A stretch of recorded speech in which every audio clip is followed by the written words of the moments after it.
بنانے کے لیے، شعر کو بنانے کے لیے کئی چیزیں کام کرتی ہیں جو آپ کے اندر بھی ہوتی ہیں اور آپ کے باہر بھی ہوتی ہیں. تو اس میں میں سمجھتا ہوں کہ بڑا شعر وہی ہے جو منیر نیازی نے کہا ہے، بڑا شعر وہی ہے. ڈاکٹر صاحب ادبی زندگی تو آپ نے وہ ابھی ہم بات کر رہے تھے کہ ایک بھرپور زمانہ دیکھا، پھر ساتھ ہی آپ کی ایک شفٹنگ ہوئی صحافت کی طرف، اور صحافت میں بھی آپ کہہ لیں کہ وہ دور جس میں آپ نے کالم لکھنا شروع کیا، اس دور کے اندر بڑے بڑے نام جو ہیں وہ ہمارے سامنے موجود ہیں. تو کالم نویسی کی طرف جانے کی پیچھے کوئی انسپائریشن تھی یا صرف ایک رزق سے وابستگی وجہ تھی؟ ایکچولی میں سمجھتا ہوں جی کہ کچھ باتیں ہو جاتی ہیں، اس کو ہم اس طرح دیکھیں کہ یہ اگر میں نے کیا ہے تو کیسے کیا گیا، تو کچھ بیان کرنا مشکل ہو جاتا ہے. میں کالم نگاری کو سالم نگاری کہتا ہوں.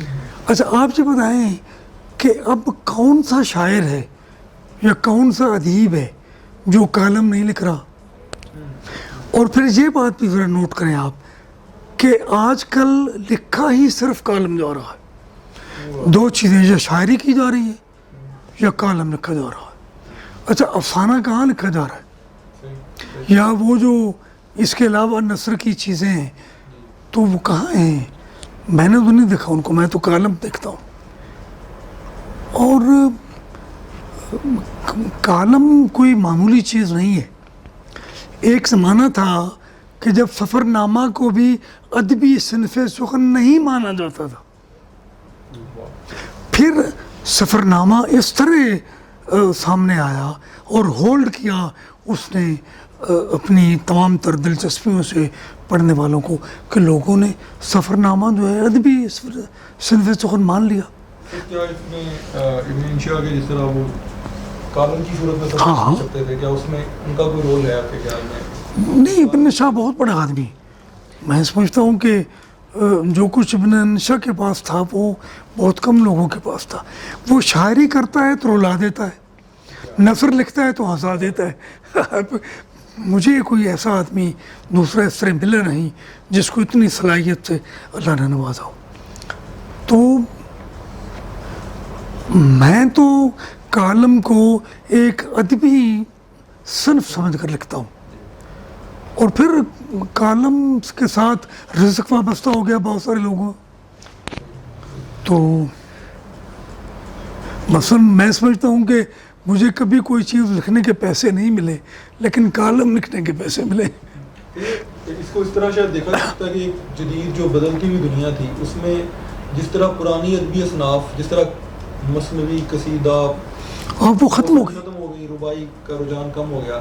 غزل ہے ایک فارم جو سسٹین کرتی ہے یا کرے گی، تو نظم ایڈ ہو گئی، تو اس میں شاید کالم کی گنجائش موجود تھی نئے میس کمیونیکیشن کے اندر. میرا تو خیال کالم کے لیے بہتر ہے، اور میں سمجھتا ہوں کہ سرسری طور پر کالم نہیں لکھنا چاہیے. اس میں آپ اگر کوئی کیفیت لائیں اپنے اندر اور اس کو دیکھیں نا، احمد ندیم قاسمی نے کالم لکھا، منیر نیازی نے بھی کالم لکھا، اور باقاعدہ بہت سارے عرصے کے لیے لکھا کالم منیر نیازی. جی ہاں، اس کے پیسے ویسے بھی ملتے تھے ان کو، اور پیسوں کے معاملے میں ان کا ایک خاص رویہ تھا منیر نیازی کا. جب کبھی سیڈ ورک کرنا ہوتی تھی ان کو تو مجھے بلا لیتے تھے.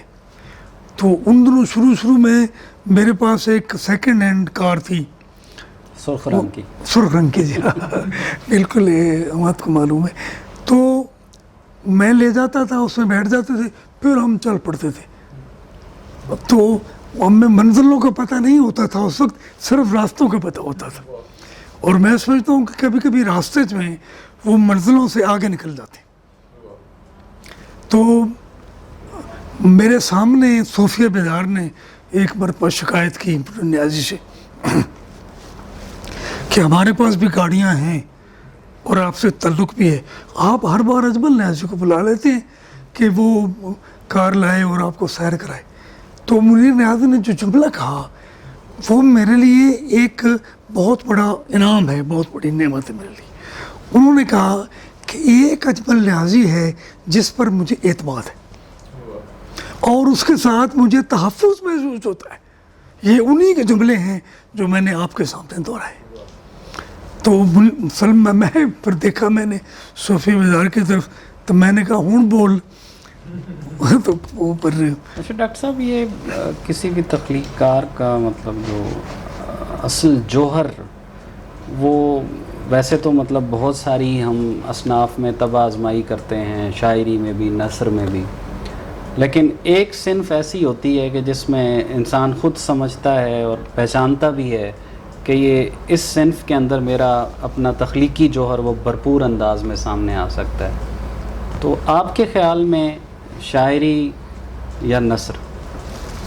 دیکھیں جی, میں اس میں بھی شاعری کو اب بھی اہم سمجھتا ہوں, لیکن نثر بھی اہم ہے.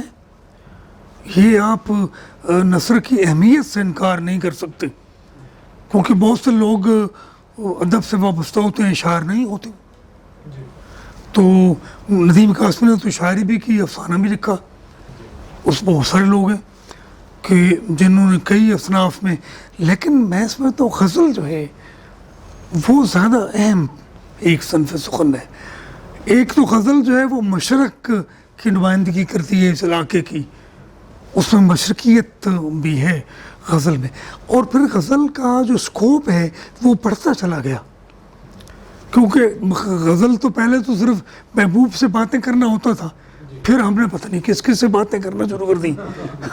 تو وہ ساری باتیں جو تھیں وہ غزل میں آئیں, اور غزل کا جو سکوپ ہے وہ بڑھ گیا.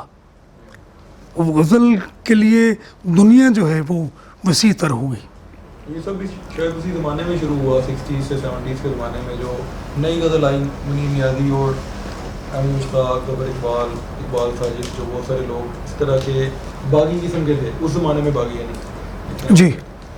تو ان کو آپ نے کیسے غزل کی یہ جو ٹرانزیشن ہوئی کلاسیکل غزل سے اس کو آپ نے جدید غزل کی طرف؟ نہیں, میں تو جدید غزل کو بہتر اور ضروری سمجھتا ہوں, کیونکہ اگر یہ نہ ہوتا تو میں نے پہلے جس طرح عرض کیا غزل ختم ہو چکی ہوتی. جس طرح آپ نے مثنوی کا اور قطعے کا اور قصیدے کا نام لیا, رباعی, تو آخر کوئی بات تو ہے نا کہ غزل کیوں ختم نہیں ہوئی. مگر نہیں, وہ غزل کو ختم نہیں کر سکے اور غزل کی اہمیت کو ختم نہیں کر سکے.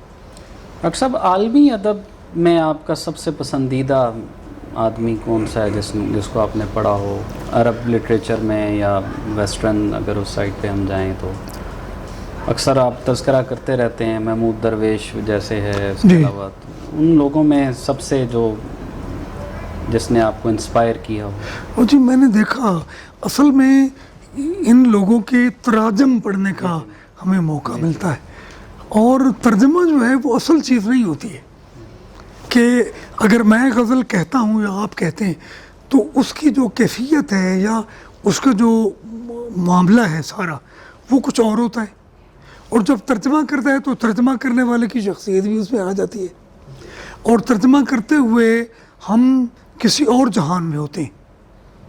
یا تو ترجمہ ترجمانی ہو, اور میں سمجھتا ہوں کہ ترجمہ کبھی ترجمانی نہیں بن سکتا. تو محمود درویش بھی میں نے بہت دیکھا اس کو, اور مجھے کیٹس زیادہ اچھا لگا کہ اس میں رومانوی ایک انداز بھی ہے. وہ تو کلاسک کو پڑھنے میں شیکسپیئر بھی اور اس طرح کے لوگ بھی آ گئے. فرانسیسی جو شاعری ہے وہ مجھے اچھی لگتی ہے, لیکن پھر وہ ترجمے والی بات جو ہے اس میں ایک دیوار کی طرح آ جاتی ہے. اچھا ڈاکٹر صاحب, آپ مطلب مختلف علاقوں کے دورے آپ نے کیے, سفر کیے مختلف ممالک میں, اور وہاں کے ادیب طبقے کے ساتھ بھی آپ کا اٹھنا بیٹھنا یقیناً ہوا ہوگا.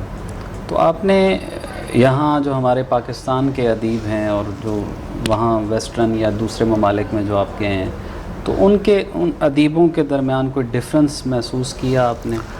کہ یہاں لٹریچر کو جس طرح لیا جاتا ہے وہ مغربی ممالک میں نہیں لیا جاتا. ایک سب سے بڑا فرق جو ہے مجھے یہ محسوس ہوا.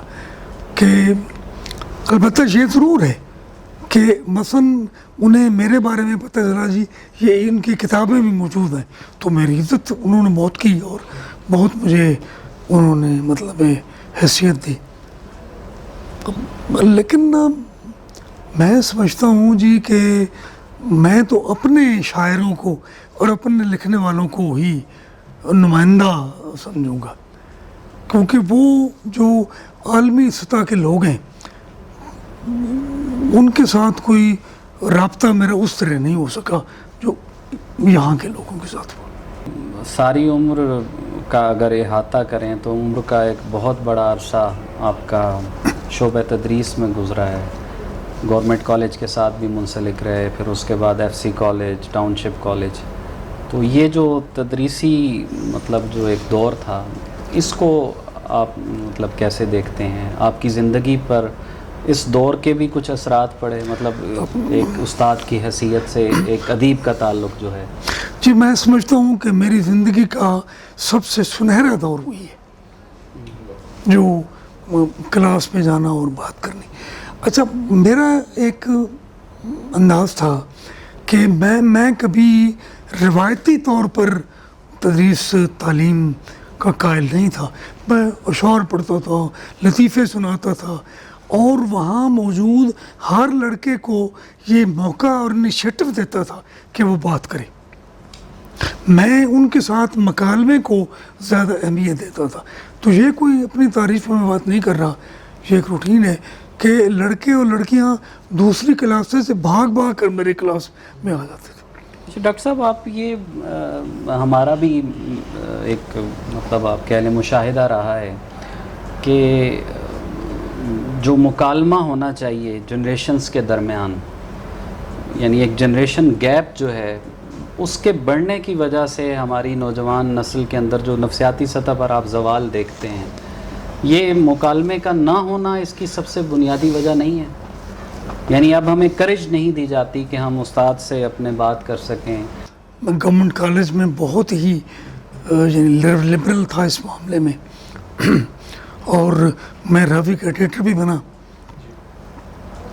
تو اس میں ذرا ہلکا پھلکا رکھنا چاہتا ہوں اس بات کو کہ جب مجھ سے انٹرویو کیا جا رہا تھا تو درخواستیں بہت ساری میرے سامنے رکھی انچارج نے، اور کہا اجمل صاحب آپ گورنمنٹ کالج میں تو معروف ہوئے ہیں، لیکن یہ لوگ آپ سے زیادہ تجربہ ہے ان کا. تو میں نے کہا، دل میں سوچا کہ مجھے انہوں نے کرنا تو ہے نہیں، تو بات تو میں اپنی کروں جو میں کرنا چاہتا ہوں.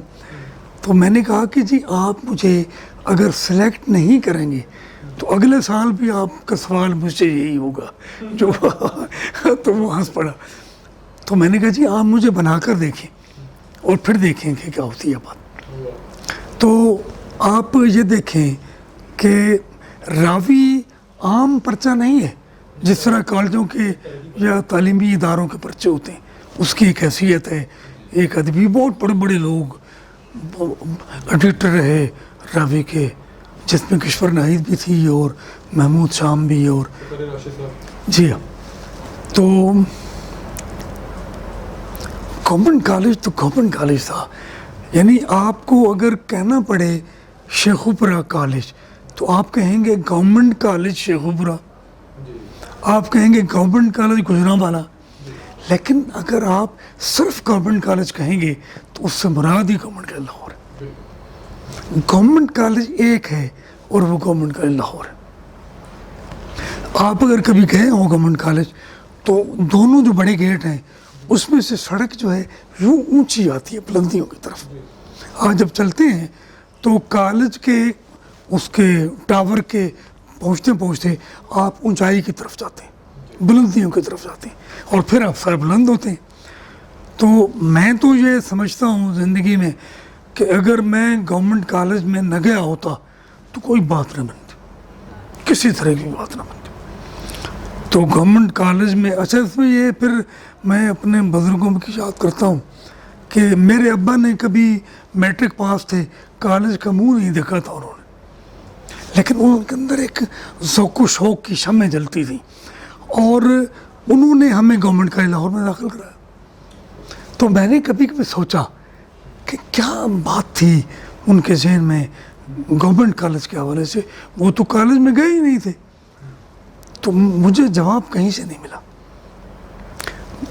گورنمنٹ کالج میں ہم تینوں بھائی جو تھے وہ گورنمنٹ کالج میں آئے, تو پھر آپ دیکھیں کہ ان دو بڑے بھائیوں میں ذوق و شوق کی کیفیتیں تھیں, مگر وہ اس طرح نہیں آئے سامنے جس طرح میں آیا.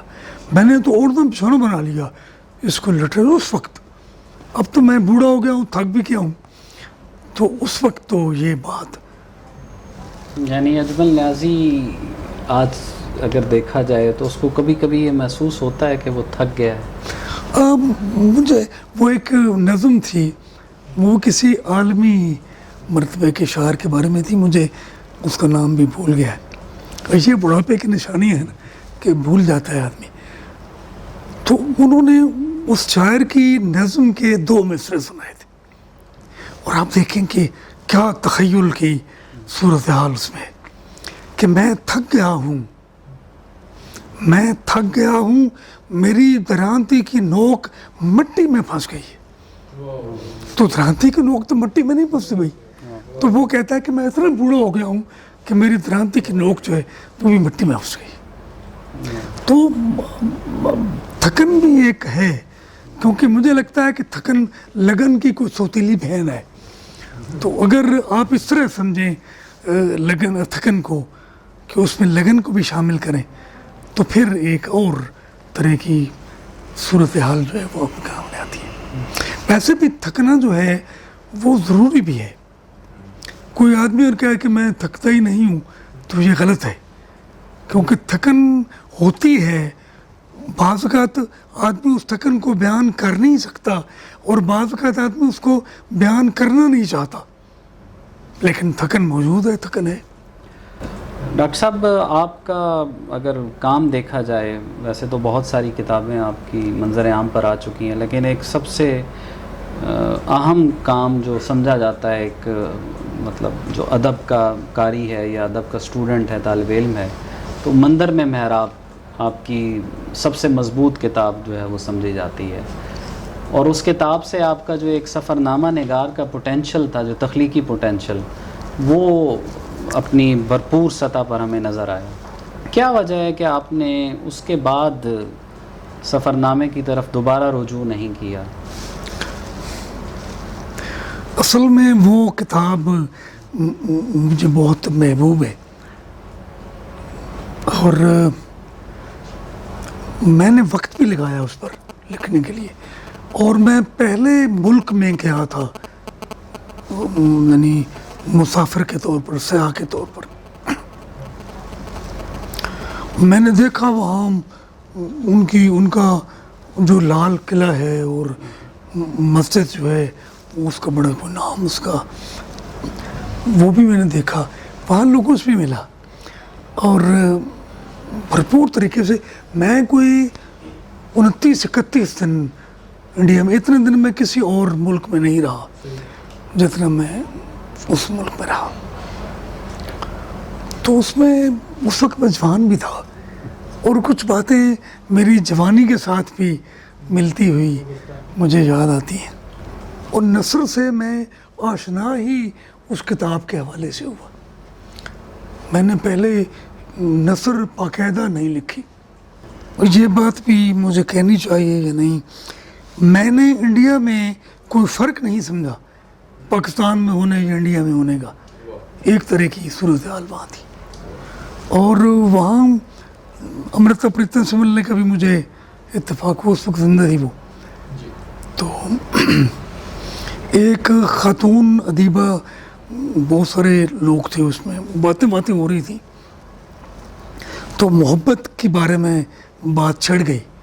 تو مجھے وہ کہنے لگی جی کہ آپ کو بھی محبت کا تجربہ ہوا؟ میں نے کہا جب سے آپ ملی ہیں تو میں محبت ہی کر رہا ہوں. ان کو ایسا جواب کبھی کسی نے نہیں دیا ہوگا.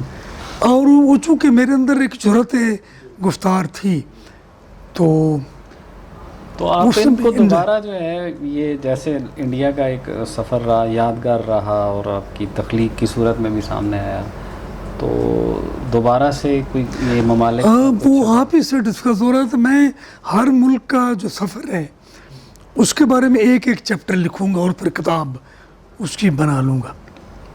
مثلا مجھے سب سے زیادہ جو لمحہ اس سفر میں یاد ہے وہ حضرت حسین کے مزار کے سامنے کھڑا ہونے کا.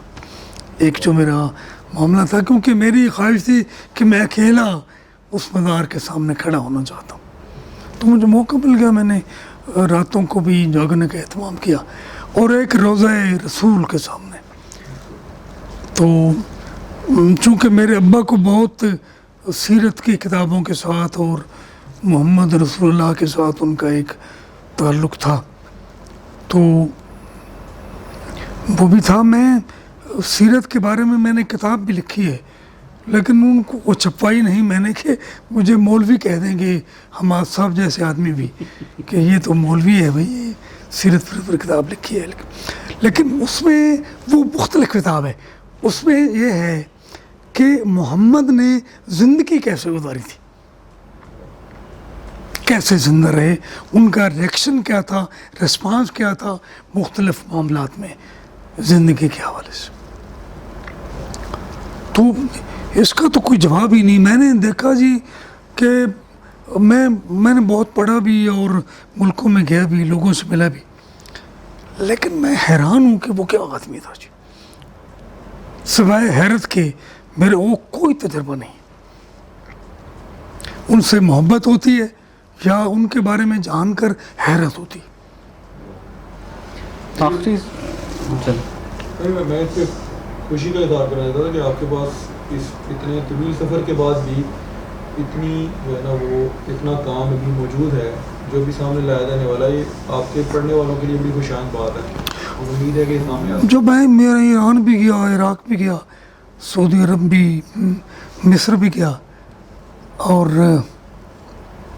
امام رضا شاہ جو علیہ السلام کا روضہ ہے ایران میں, وہاں بھی میں نے کچھ وقت گزارا. یہ سفر مجھے اچھا بھی لگا, لوگوں سے ملنا. اور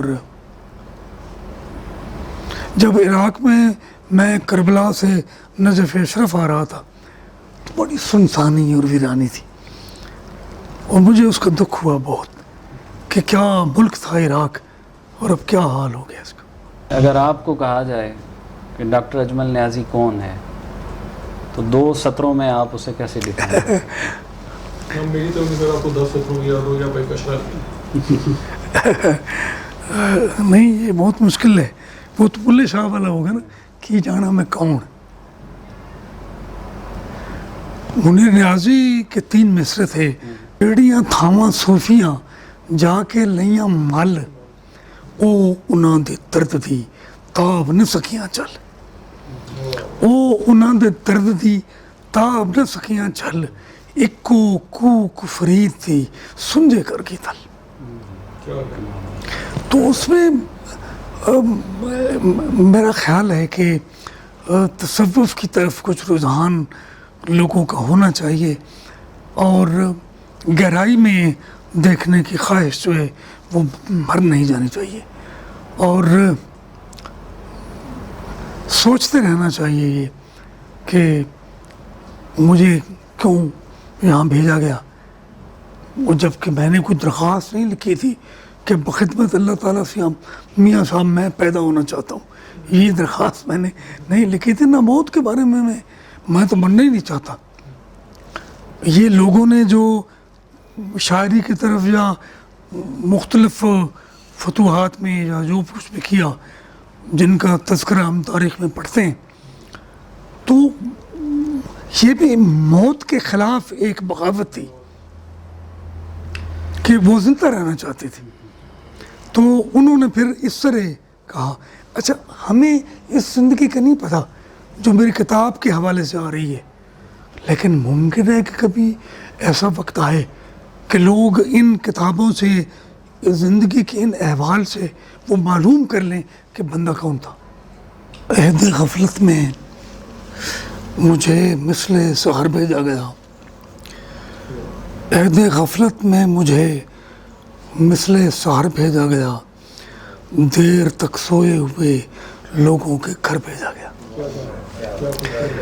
دیر تک سوئے ہوئے لوگوں کے گھر بھیجا گیا، کربلائے عشق میں تیری نظر کے سامنے، کربلائے عشق میں تیری نظر کے سامنے جسم کے نیزے پہ رکھ کر میرا سر بھیجا گیا،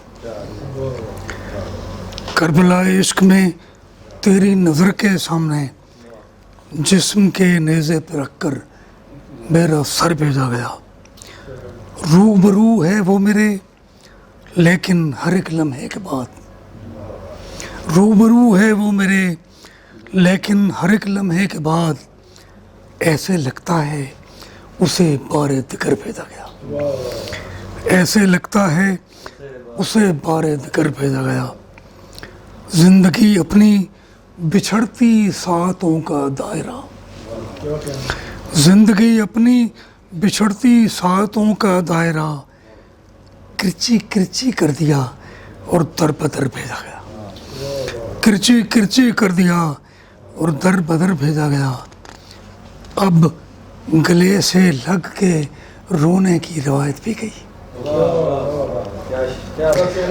اب گلے سے لگ کے رونے کی روایت بھی گئی، شہر گریہ میں مجھے بے چشم تر بھیجا گیا، شہر گریہ میں مجھے بے چشم تر بھیجا گیا، وہ میرا ہمراز تو بنتا نہیں پھر کیوں اسے، وہ میرا ہمراز تو بنتا نہیں پھر کیوں اسے، غم کے سب رستوں پہ میرا ہم سفر بھیجا گیا، غم کے سب رستوں پہ میرا ہم سفر بھیجا گیا، دل دریا میں کھوج ملا ہے کچھ آباد جزیروں کا، دل دریا میں کھوج ملا ہے کچھ آباد جزیروں کا، درد کی تہ میں پایا میں نے کشف تری تصویروں کا، درد کی تہ میں پایا میں نے کشف تری تصویروں کا، ایک معصوم سحر آئینہ فطرت کی تصویروں کا، ایک معصوم سحر آئینہ فطرت کی تصویروں کا، چڑیوں کی چہکار خلاصہ حمد کی سب تفسیروں کا، چڑیوں کی چہکار خلاصہ حمد کی سب تفسیروں کا، ایک مستی ناخفتہ آنکھ میں لامحدود زمانوں کی، ایک مستی ناخفتہ آنکھ میں لامحدود زمانوں کی، ایک نشہ خوابوں سے پہلے خوابوں کی تعبیروں کا، ایک نشہ خوابوں سے پہلے خوابوں کی تعبیروں کا، یادوں کے اخلاص میں پنہاں راز جمیل جہانوں کے،